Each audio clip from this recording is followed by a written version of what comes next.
అందరికీ నమస్కారం అండి. నేను మీ ముమ్మారెడ్డి ప్రమోద్ కుమార్, ఉప్పల్ కాన్స్టిట్యున్సీ మల్లాపూర్ డివిజన్ నుంచి మాట్లాడుతున్నా.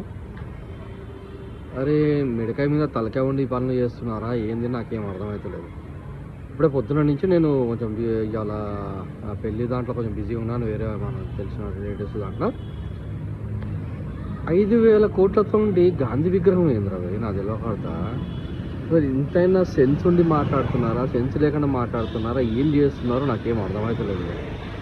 5,000 కోట్లతో గాంధీ విగ్రహం ఎవడు కట్టమన్నాడు? నేను తెలంగాణ యొక్క ఒక నాయకుడి లెక్క, లేదంటే ఒక సామాన్య పౌరుడి లెక్క నేను మాట్లాడుతున్నాను. నేను అసలు ఎవడరా మాకు అడిగినామా మేము ఏమన్నా? 5,000 కోట్లతో 4,000 పెన్షన్ వేయడానికి చేతన అవుతలేదు మీ మొఖాలకి. 5,000 కోట్లతో మీరు గాంధీ విగ్రహం కడతారు.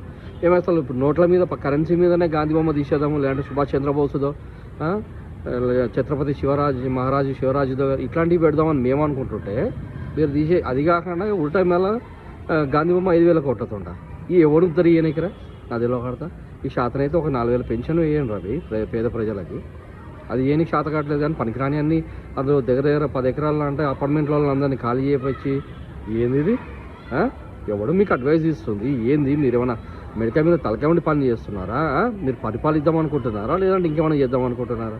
తెలంగాణకి గాంధీకి సంబంధం ఏముంది భయ్? అసలు తెలంగాణలో కట్టమన్నది ఎవడు రవి మీరు? అదే మన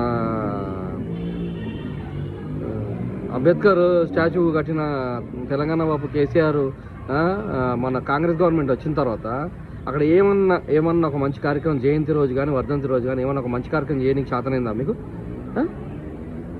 ఏం చేత కాలేదు. మరి ఇదేందుకు? ఎవడు చెప్పిండు, ఎవడు అడిగిండు, ఎవడు సలహాలు ఇస్తుండు మీకు? నాకేం అర్థమవుతలేదు మీకు అసలు. కొంచెం పనికొచ్చే ప్రజలకు పనికొచ్చే పనులు చేయండి నాయన.